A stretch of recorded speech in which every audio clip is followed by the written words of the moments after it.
Hello student, today we will discuss about the circular motion, and especially we will concentrate on uniform circular motion. Uniform circular motion, UCM. So to explain that, we should know what is circular motion. This is one circle which I have drawn already. In this circle, this is radius, and so when particle A is initial position and the particle is moving anti-clockwise on this circle, it travels an angle del theta like this. So this del theta is called the angular displacement. It is called angular displacement because linear displacement is d, and when particle travels in circle, so it travels angle, therefore it is angular displacement. Linear displacement is d. Now here we have linear displacement also, but that linear displacement is this much. This is linear displacement arc. Okay, then we can define here the angle. This is what we have, arc delta s. The angle equals to arc upon radius. Okay, so when particle moves in a circle, the angular velocity will be delta theta by delta t. Linear velocity is what? Displacement upon time, and angular velocity is delta theta, angular displacement upon delta t. This is called angular velocity, and angular velocity is radian per second. This is the angular velocity. But when particle moves in a circle, we know this particle is moving. So if we draw, and its velocity is v, and it is moving with uniform velocity, at any instant we can draw a tangent on the circle. It gives the direction of the velocity. Okay, so that we have discussed. So suppose this is one circle, and now if we draw one here, if we draw the velocity at this point, this is circle, radius, we will represent this as r. The velocity will be here, it is tangent, in tangential direction the velocity. In time t, suppose the particle reaches to this particular point, B point. This point is A. It reaches to point B, so we can say that this radius is r dash. Actually it is only r because it is circle, though this point is O. Now if we draw tangent here, this will be the tangent, and this velocity is v dash. This angle is very small angle, delta theta. If we now take this vector here, if we lift this vector here, so it will be v. Lift this vector here, it will be this. So what we'll get, since it is uniform circular motion, we are writing v and v dash, but their mod will be same. Suppose the 15 meter per second, so the velocity will be 15 meter per second only. It will not change its magnitude. Now this here, this is v, this is delta v. You can say this triangle is g h I. So this vector will give us the delta v, and delta v will be the change in velocity. It will be in this side. Now see, the delta v, if you extend it, it will be towards the center, and these two velocity vector, these both are perpendicular to radius, so this angle will be delta theta. This you can prove that this angle will be delta theta. Now we will complete this triangle AOB, assuming that AB is an arc but it is very small. So this is another triangle AOB. Now we have two triangles. One triangle is AOB and this triangle is similar to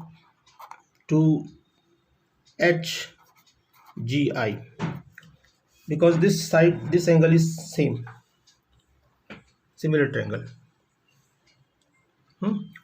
So when it is similar triangle, also in these two triangle angle is same. These two V R and R dash are also same. R and R dash also same.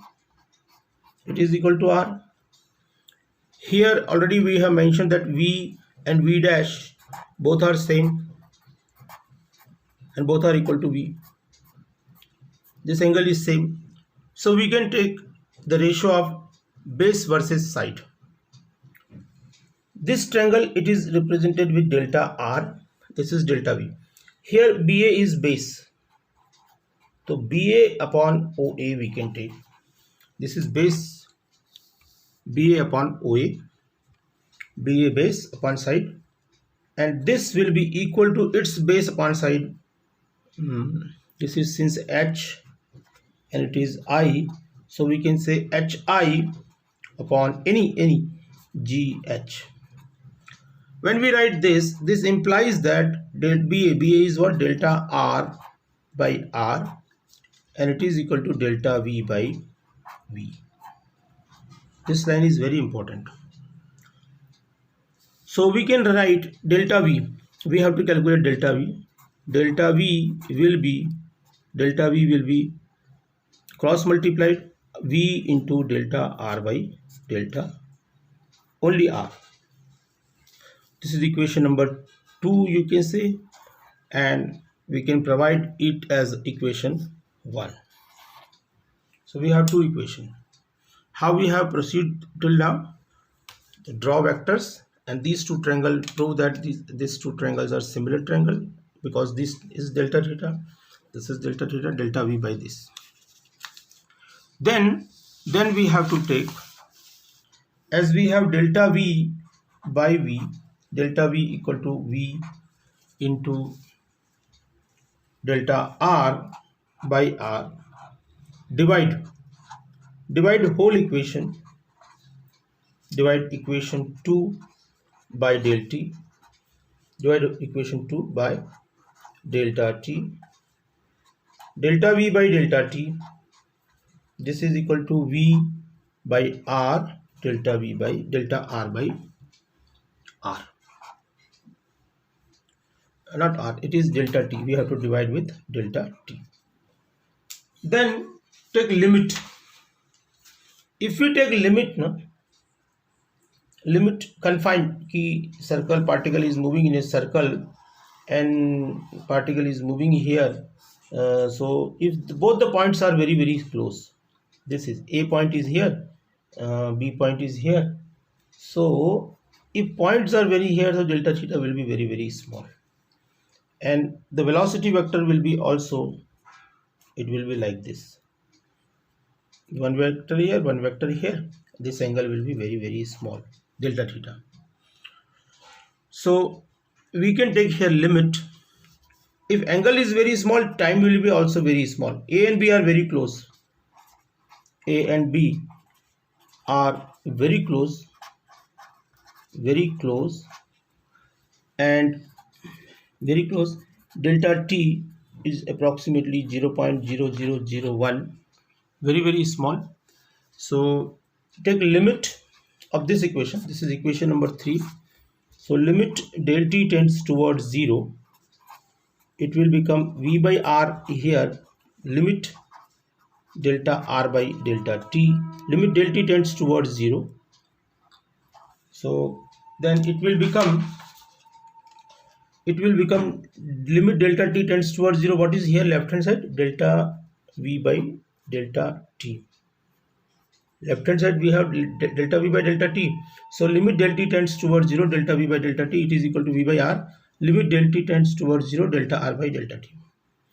So when we take limit here, again we can write this as like it is written with this delta limit delta t tends towards 0, delta v by delta t. It will become the instantaneous velocity. This thing and this thing is same. It will become dv by dt. Then v by r, it will be dr by dt. Say the equation number 4. Now this is our equation 4. And this actually dr by dt, displacement upon time, it is nothing but it is the instantaneous velocity. So we can write this equation dv by dt equal to v by r. We can write dv by dt v by r into dr by dt. This dr by dt is instantaneous velocity, v by r it is v, and dv by dt is acceleration.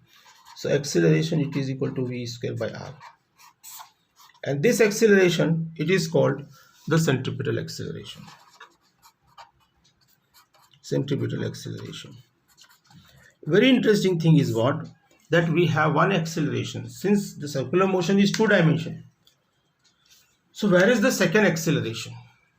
Because velocity, we get two velocities, we get two acceleration, we get two velocity, two position. Where will be the two acceleration? Why we are getting only one acceleration in this case? So we are getting one acceleration in this case because here the velocity is constant. What we have assumed that the velocity is constant. It is what? 15 meter per second.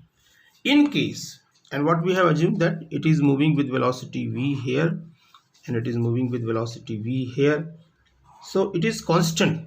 Particle is covering equal distance in equal interval of time. So therefore one acceleration we are getting, and that too, the acceleration we are getting, it is only because of the change in direction of the velocity. Magnitude of velocity is not changing. If this happen in linear motion, so what will happen? The velocity is constant, so acceleration will be 0.